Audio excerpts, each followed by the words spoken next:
Welcome back to Krown's Crypto Cave. Waking up for a nice and early Thursday? No, Wednesday. Yeah, Wednesday morning over here in Tallinn, Estonia. Want to wish you well on this beautiful Wednesday morning. A nice rainy start to the morning. Actually, my favorite type of weather, but I understand that most people out there are probably normal and don't enjoy that, so fair enough. We can agree to disagree, but of course, we got plenty to talk about with Bitcoin. Bitcoin taking the southern road, as we spoke about last night, and of course, with that said, without further ado, let's get into the last scene. Want to be wishing you the best, the happiest, as we say. I don't want to waste any more time because my God, there is actually some trade ideas staring us right in the face right here, right now. And starting off with the daily and all of its glory on good old Bitstamp. Let me just make sure that I'm recording. Okay, mic's working. Good. I've learned to actually check this relatively sooner rather than later. Happy about that. We do have a confirmed local top with the close of yesterday, taking out the prior day's low. And that does confirm a little bit of bearish divergence on the daily, which typically in my experience does lead at the very least down to a test of the red 10 simple, which is all the way at 8250, 8200-ish area. And at the most, I would say that the 21 exponential moving average on the daily right over here, which would be all the way at 7750. Now I'm not necessarily leaning towards that. I do think that 8200, 8250, anywhere within that range is quite likely, as not only will we be coming back down and fulfilling this area right over here, fulfilling a test of the red 10 simple, also going to be the 12-hour 21 exponential moving average, which does have bearish divergence as well. Actually, a little bit more nasty on this one, as we do lose the exponential over here. We will also be filling the gap on the CMEs, which exactly coming in right around this 8200-ish level. So give or take a few bucks, depending upon the premium if and when it does get around there, which currently we have about the premium's completely dissipated, actually. Yesterday, it was about $100 premium. Now it's about a $10 to $15 premium. So quite the difference. And you do see that this does switch around quite fast. Although when we look at futures for other exchanges like Deribit and BitMEX, they do not have this same sort of divergence. They were about $200 yesterday, and now about $100 right now as I look on Deribit futures right over here. Oh, I should follow up on this. I did close my long and went short right around right under 8,900. It looks like 88.74.5 is where I got filled on my streamer account. My main account did about the same at around 8,900. So I am in profit on this guy and essentially just waiting for it to come back down. I actually am going to be looking to buy this dip, but I do think that it comes down a little bit further. And until then, well, just holding on to this and letting price action work for me. So overall, you do see actually that I do have a little bit of bids spread out down here. These are not where I actually want to buy, and also these are on futures, so it's $100 premium on top of that. But I actually will probably look for a little bit of a scalp bounce, very, very, very, very, very low time frames. I was hoping that we could actually catch it on this video, so I was kind of postponing from making it until now. But then time just keeps on keeping on, and well, Ain't nobody got time for that. So maybe a little bit later today, but overall, don't take that as like real positions right there. That would just be like, scalp on a very, very, very, very, very low time frame. Not looking for all that much. And I do think, once again, a little bit lower here. Ideally, I'd get a play on around the 12-hour 21 exponential moving average. On spot charts right over here, which you can see so far we have caught wind of the red 10 simple. So a little bit of a bounce right here around that 84.50-ish level. But like I said, while Bitcoin, technically is likely to bounce in this area, I do think a little bit lower. I think 83.50 is quite likely, and I'd really like to see a test in the 8200-ish level, fulfill that gap, and then reset the spheres, if you want to call it that. But remember, looking at the higher time frames, I am actually looking to be a buyer of a dip right now, just because looking at the 3-day, this is continuation to me, and overall looks fine. We do see 3-day Stochs still pointed up and quite little bit more flaccid than yesterday, but overall, when in strong trends, you do see that stay in that range for a long time. Not only that, but I haven't really been talking about this, but it is worth mentioning. The 3-day historical volatility percentile is actually, still that of consolidation, funnily enough, going all the way from our highs in 20,000 in, about a year and a half ago. And what's up, on Twitch, Dazfire? Thanks for joining on Twitch, man. Really do appreciate that. Love it when Twitch grows. So if you aren't on Twitch already, well, please do consider it, or just stay on YouTube. Fair enough. It's all good, man. I never want to feel like I'm forcing anyone to do anything. Do what you want to do is typically what I like to say. We do see, however, that 3-day is a little bit of a ticking time bomb. If Bitcoin were to set this next 3-day dildo in stone and then take out the low of it, then we will have confirmed a local high in this guy, and then we can talk about retracement back down to the low 7,000s. But again, I'm not leaning towards that happening. I actually do think that this probably gets bought up sooner rather than later, except of course, going off a technical analysis, not my opinion. I'd still be leaning towards that, even with in mind the lower time frames a little bit more bearish. Looking at 3-day Joule, we are still pretty much flat, and that's not going to change until we actually get the next tick, which is not going to be until tomorrow night at 8 p.m. Eastern time. So a few things to be aware of here. We will be getting the golden cross on this time frame, barring any sort of a massive dump, below about 7,000. Extremely likely to happen. So I'd say pretty fucking likely to happen, and that's just going to set in the trend for a higher time frame perspective as well. And we're pretty much seeing all time frames switch around to a bullish posturing from an exponential moving average perspective. But remember, when we're talking about these sorts of things, we're talking about like years and years of price action. We're not looking for like an immediate reaction right here, right now. To give an example of this, the last time that we had the 3-day digital golden cross was all the way over here in 2016, actually, 2015, right over here when Bitcoin was around $350, and that let it up for the next 3 years, all the way till 2018, right over here. So again, it's more of a long-term type thing. But again, just telling me that it's a time to be looking to be a buyer of buying dips essentially. Dips can get pretty nasty, and like I said, I am still looking for a 30 to 40% retracement, but still not just yet. What I really want to see is I want to see this 3-day Joule get into the more critical zone, which would imply actually some more upside here. Either one of two things is going to happen. We either work our way up into this area right over here, and then I look for a 30 to 40% retracement, or we actually take out this pink oscillator right here, and at that point I would be looking for a retracement not to the tune of 30 to 40%, probably around 10 to 15%, which from current posturing would put us actually probably around that 7,200 pivot as well. No, actually a little bit higher than that, about 7,500.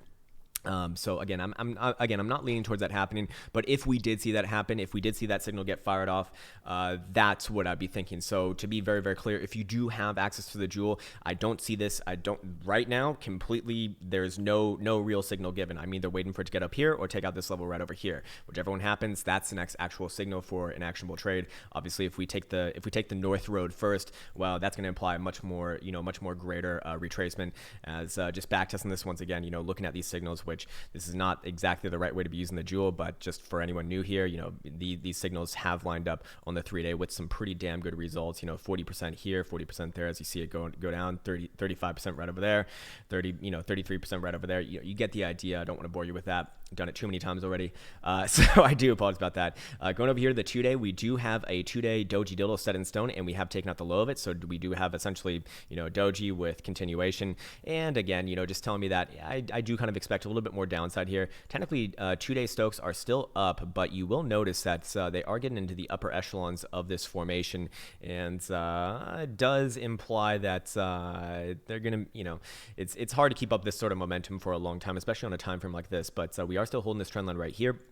So as long as we hold that trend line, still direction for that time frame would be up. Looking at we're gonna have the same thing on the 2-day RSI, because the daily show in bearish divergence, so is this one as well. And this one's actually going to be confirmed here because we do have a local high confirmed. So between this point and this point, we got lower highs on RSI, higher highs on price action. So to me, we probably do see the RSI come back down into this into the less critical zone, I suppose you could say, which would align with the test somewhere down at the low 8,000s, I would say. So again, I do want to have a little bit of an air of caution, just because I do think that Bitcoin has a little bit of downside here, a little bit more downside to go, bouncing in the lower time frames, obviously. So let's actually go back to the lower time frames right now. But I do want to say very, very clearly and deliberately on the higher time frames. Actually, let's go back to them for just one more second. I am still looking at this as as an opportunity to buy the dip, which I fucking hate that saying. Oh my god. Looking at the weekly, same sort of thing, right? In fact, the weekly's just come back down to the top Trollinger band. So from a weekly perspective, we are still trending pretty damn strongly, and you see dildos being closed outside the Trollinger bands during strong trends, like over here to the upside and over here to the downside. Well, once again, we're trending out to the upside, and we're using the top Trollinger band to actually rally off of. And yes, we can get a wick below it. That's completely fine. It's only when we close below it where this indicator tells you that we're likely looking at a top. So that still wouldn't even be confirmed until Sunday at 8 p.m. Eastern time. If we close below about 8450, 8500, then yes, that will be confirmed, and I would be looking for a more significant downside. But for this, it's actually kind of telling you that this is more, technically speaking, more of a buying opportunity. Although we've been trading outside this for a while, is it likely to continue? Technically, yes, but the trend is your friend until the end of the trend, and the trend, when it does end, it's time to unfriend it. We do see weekly Stoics getting a little bit more flaccid in this region. We do see they are kind of reaching the same levels that they were in December 2017. So historically speaking, doesn't like to stay there for too long, to be fair. So again, and we've had a pretty damn strong run. So here's kind of how I could synthesize my thoughts down. Lower time frames looking for some more down, perhaps around 81, 8200-ish area, give or take, whatever it ends up being. That's just kind of where I look for, an overall bounce. And higher time frames actually still would be looking for continuation of the upside. As long as we essentially maintain about that 80, let's be a little more conservative and say 8100. Although you could certainly make the argument, it's 8200 essentially just because of the gap on CME is right around that area. If we do violate it, does imply some nastier things. But my point is that until that gets violated, I actually see this as an opportunity to be a buyer. And if it does get violated, well, targets below 8200 would be actually significantly further down. According to the daily, we'd be looking at a target probably somewhere, believe it or not, somewhere right around 79 and then 77 would be the areas of interest from that perspective. But like I said before, I'm actually not necessarily leaning towards it. We actually do see daily jewel getting a little bit more nasty. If we see the next tick start to fall over, that's going to be problems. That'll actually indicate a sell signal as well, and that's usually a pretty damn powerful one, and that could be the impetus for bringing this thing back down below 8,000. But again, until it actually signals itself, it's you don't want to front run these sorts of things. That's not how it's designed. Otherwise, you're just not using it how it's supposed to be used. You might be glory times, you might be a hero, but it's also a good way to get wrecked, as I'm sure a lot of people have been trying to front run all their signals, not just on that indicator, but any indicator, and all the way up. Well, doesn't work out too well. Anyways, let's go back down to the lower time frames. Spoken enough about the higher time frames. Hourly right over here having a little bit of a comeback back up to the to the cyan 89, but probably does, again, looking at this, does look to me like it wants to get rejected probably around this range. I mean, maybe even floats up all the way back to 86, but I don't really, I think that we head a little bit further south here before testing any more upside. Going over here to the 4 hour and putting back on our drawing tools. You do see that we essentially do have a test to this blue box territory. I do count that as such. We got down to about 84.42. This blue box coming in top at like 84.20-ish area. So, good enough is good enough and likely to bounce around this region. But I don't like even the fact that it came back down and tested this area. The only way that the only way that I kind of switch around my short-term view is if we actually close the 4 hour dildo back above 86.50. And then, yes, I would be looking for some more upside back to the 8,900 top of the range and probably above there, and that's when we can start talking about mid to low $9,000 targets getting hit once again. But for right now, I don't think that's what's going on here. We do see lower time frames starting to fall over. These are 4 hour Stokes actually not only coming down but also breaking this trend line right here along the way, which we were looking at last night. So again, a little bit concerning. We do see 8 hours right over here starting to fall down as well. 10 hours going to be coming down, and 12 hour are probably going to be weaker on this next tick, but technically still up.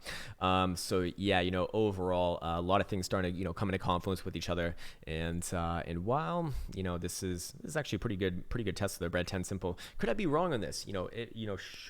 Should I bought that dip? Was that the right one to be buying? I would still kind of stick with the notion that no, I'd still be looking a little bit lower. I'd really like to get some positions in on this area right here, at the very least for a scalp. But it's never perfect, right? Anyways, go check out GBDC. I'm curious how he held up during last night, and nothing too crazy here. Nice gap up open. We'll have to wait until this one opens again today. But golden cross above all major moving averages. I would be bullish on this one. If it does come back down to about 1080, probably be a buyer right over there. So again, it's following spot. We don't really see any sort of uniqueness with that one.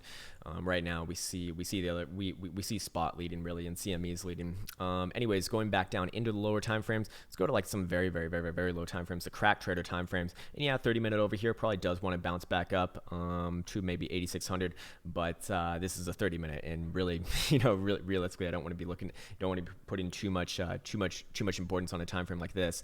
The only way that'll uncover my long position once again is if we could actually adjust this down, is if we actually close a 30-minute dildo above about 86, a little bit above 86, maybe like 86.20, then yes, I would say that we probably could pop back up into the 87 and then 88 range, and then probably just fill this area out and then actually bust it to the upside. But I'm not leaning towards that happening. I'm leaning towards again, filling out the lower side first and filling that gap, and then we'll kind of get what the real market wants to do. For now, just floating around the lower time frames as you typically do see. see, let's go take a look at the longs and shorts. We do see 24 and a quarter open longs versus 20,000 open shorts. So still an imbalance in the favor of the of the longs. So that would imply a little bit of bearishness. But what's actually more bearish than anything is just the rate that these guys are paying. They've been paying this for a while. 0.07% is fucking massive. I mean, you're going to be paying, you know, $5,000 to $6,000 a day just to be holding $1 million in contract position. You know, and that adds up. And especially when price action is going against you right now, well, now you're paying for a losing position. So people are going to start to, you know, incorporate that. And there will be a point where you know, where your model, if you are using a model, is going to tell you that is just, well, not fucking profitable. Duh. Anyways, let's go look at the crypto fear and greed index as well. Taken out at 71, so actually on the higher side. Funnily enough, it actually has been holding up quite well. But I look at this as toppy around the 80-ish read, or anywhere above an 80-ish read, and you do see that it's actually been finding a lot of comfort, even support around the mid 60s, which from a higher time frame perspective, I'd probably be more of a buyer somewhere down around a 40 read. Again, not my first route of call when doing these sorts of things, but you know, something to keep in mind as like a secondary or tertiary type confirmation tool. So definitely, you know, is worth considering. Anyways, okay, did we speak enough about Bitcoin? I think we probably have. I do want to show also one more thing on the 3-day. I spoke about this yesterday just very briefly, but I'll speak about it again today. The Super Guppy, which again, not something that I really use all that much or at all really, but it is interesting and has shown some good results on Bitcoin. Has turned green once again. So again, longer term trend still, you know, being your friend. We do see, you know, just back testing this over here. Maybe even go to the BLX. Yeah, there we go. Come on BLX. There you go. Yeah, we do see that, you know, it's had some pretty damn good back testing when it turned, you know, anytime it's green, usually pretty fucking good and stays green for a long time. Turning green right over here, leading up for the next, well, actually, Jesus Christ, from 2012 to 2014, essentially. Turned red right over here, then turned green once again in 2015, all the way up to 2018. Turned red over here, and just turned green once again, actually, just on the last tick right over here. So it was neutral for a little bit of time, and now turning green once again. So just another thing saying from a higher time frame perspective that's, you know, all is well and good. In fact, we've just tested the upper bound of this guy. So it's basically just a massive EMA ribbon is what it is, which is kind of what I go off to begin with. But this one, obviously, you know, a lot more going on there, which some people find useful. Some people like to trade that way. I'm not a huge fan of it, but I do understand it.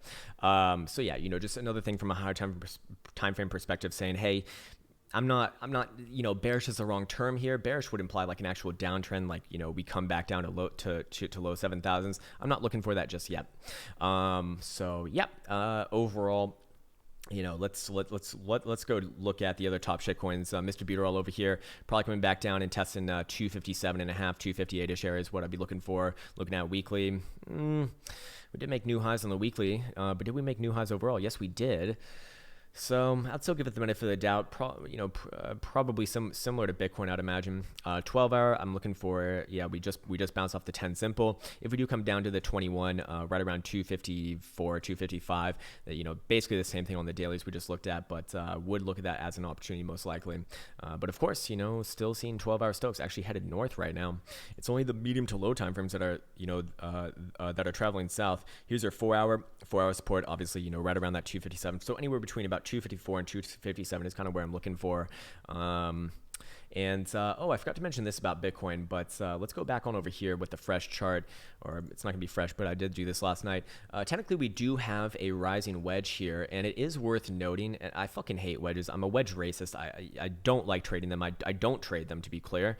But we actually did test this area just about perfectly. Nicely done, Mr. Wedge. But until you technically on this wedge, if you do break below 8,200, then yes, it would imply a target actually down around 7,600. So I'll actually mark off this target right here.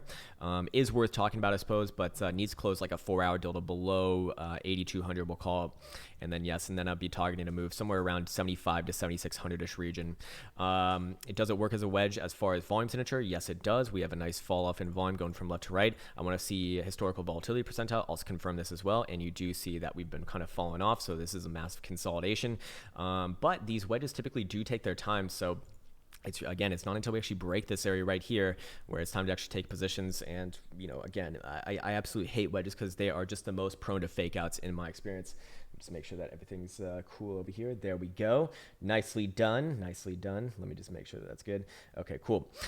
So yeah, when it comes down to it, that's essentially what I'm looking at. And this would be obviously the more bearish interpretation of this. But like I said, I really dislike playing wedges. Usually what I see is like you'll get a fake out and then you'll just bust right back the other side. And it's fucking classic, man. Especially when we're talking about counter trend formations. I'm really not a pattern trader to begin with, and I don't really know too many successful ones. Although I do know some. I certainly do know some, but not too many successful ones. So again, not my favorite way of trading, but is worth mentioning because it is actually, for all intents and purposes, it actually is lining up with it right now. Oh, also, I want to address the discussion that we had last night. So I was speaking about fundamentals last night and kind of basically giving it a bad mouth, and I do stand by what I say, but I need to add some contingencies to that to kind of follow up because I don't want to imply the wrong things. In something like stocks in traditional markets, fundamentals actually do matter, and ideally when you're trading you want to have the trifecta of technicals, fundamentals, your earnings, dividends, all these sorts of things lining up with each other, because you don't want to be trading like a fucking something that can just drop out of the sky because it has an announcement that they're bullshit or whatever it might be. But in cryptocurrencies we don't really have real fundamentals for most of these things. There's no earnings reports, there's no forwards outlooks, there's no, well, there are conference calls to go off of, but there's no dividends or anything like that.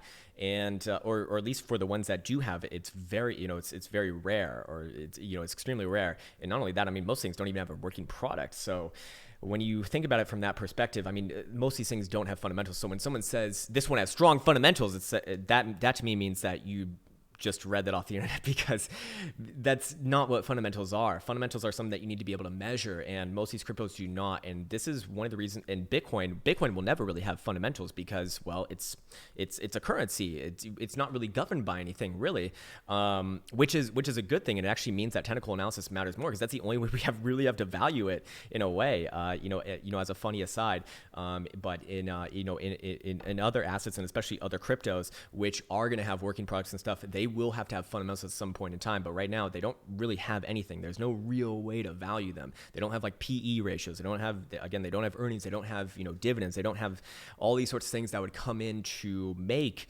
or make up actual fundamentals. People just think fundamentals means like we have a roadmap, and in Q2 we're gonna have a beta of a beta of a beta of a working product. So there you go. It's like, all right, that's not fundamentals. That's a bunch of bullshit is what it is.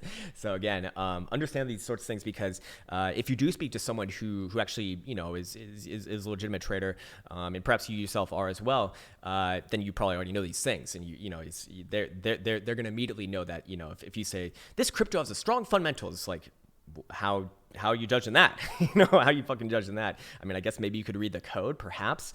I suppose that would be like the closest thing for some of these guys. But then again, it's like you have to be a master programmer. I'm certainly not a master programmer. I've spent my life's energy learning technical analysis, not fundamental analysis. So technicals for the most part rule the crypto world, just because we don't have really anything to value them off of as of yet. As time progresses, the more legitimate cryptos will likely have actual fundamentals, and they'll have a real way to value these things, and that's going to be very enlightening. And hopefully it happens relatively soon, because it will add a lot of legitimacy to the space. But the actual ones that are trying to be a crypto, like a currency, like Bitcoin, and Bitcoin's like gold, right? Does it have real fundamentals? Does it have forwards outlooks? Does it have earnings reports? Does it have dividends? No, it doesn't. So we value it technically, usually by technicals, and that's why technicals do seem to work actually a lot better in cryptocurrency land, and Forex actually for that matter, which Forex does have a little bit more involvedness, to be fair, than traditional stocks. So yep. Anyways, okay, enough on that rant. Let's go back to, well, I think we spoke enough about Mr. Buterin. Let's go check out Mrs. Litecoin. Coming back down again, supports for this one, we just hit it. If this area does break right around 109, if 109 gets taken out to the downside, I am looking for a move all the way back down to 104, and then likely does make a move towards 98, $97.50 to $98. But for right now, holding up quite well. In fact, an example of one of the stronger ones. But looking at the daily right here, we're obviously staring some nasty bearish divergence in the face between this point and this point, and I would say that's That would imply probably target back down around that, around low, or sorry, mid 100, like 10, what was it, like 104, 103, 104, whatever I just said a few seconds ago. Can't even remember what I'm saying, man. 12 hour, bouncing off the 10 simple, yes, but I wouldn't get bullish on this one. This one's actually holding up a lot better than Bitcoin right now and Mr. Buteral, but I wouldn't get bullish back again, like looking for moves back into the 120 region until you get like a 2 hour dildo close above 115. If you can do that, then yes, I'd be bullish on it again, looking for another move back into 120 overall and actually beyond. 125 I think is the official target that I have. But for right now, looking a little bit weaker. Okay, what else we want to look at? Let's go look at traditional markets for a second. Yep, I've been bearish on these for a while, and I'd still be bearish on them. I do think that's we pretty much. I mean, again, technically, I want to wait until the monthly dildo closes to get like full on, calling a move down to about 277. But I feel pretty fucking confident doing it right now. I mean, technically, we do have a head and shoulders going on right here. We can do a measure move on it, although I don't trust it all that much. It actually doesn't have the right volume signature on it, but if we were to make a measure move on it, would be putting it all the way down to about 265.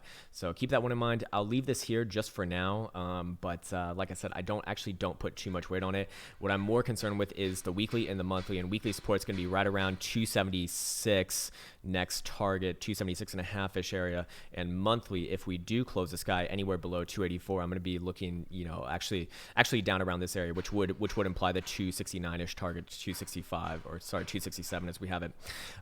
So yeah, that would be longer term, to be fair. We are working on a bearish engulfing dildo right now, and gonna start to take on a lot more of a bearish meaning, especially with the rejection of the exponential on the RSI right here on the monthly. So longer term, it's starting to look like it wants to roll over a lot more.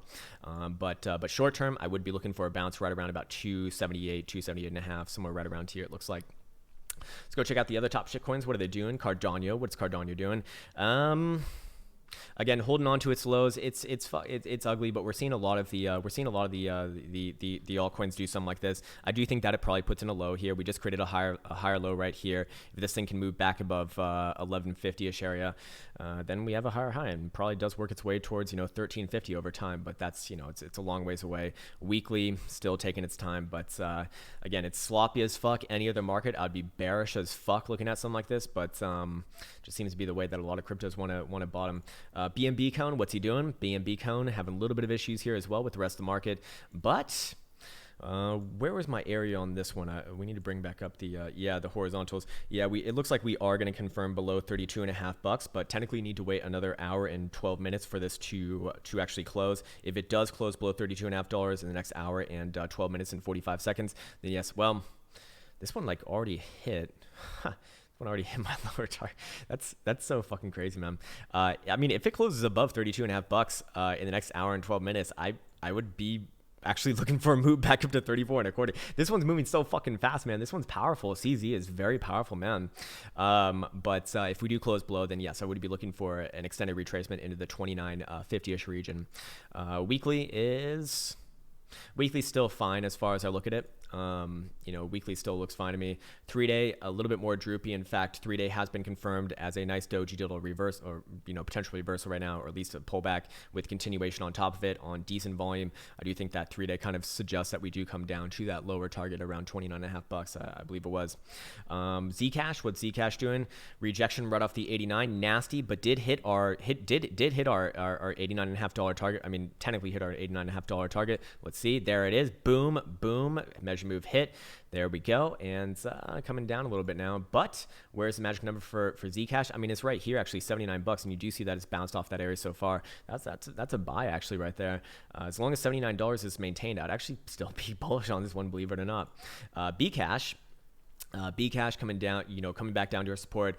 I do think that if Bitcoin, takes a little bit more of a tumble, you'll see Bcash come down to about 411, and I'd be looking for a bounce there. Golden Cross still above the 21. I'm not necessarily bearish on it, but I am looking for perhaps a little bit more downside on the lower time frames. Although they're holding up quite well, to be fair. They really are. Tron Cash, same thing.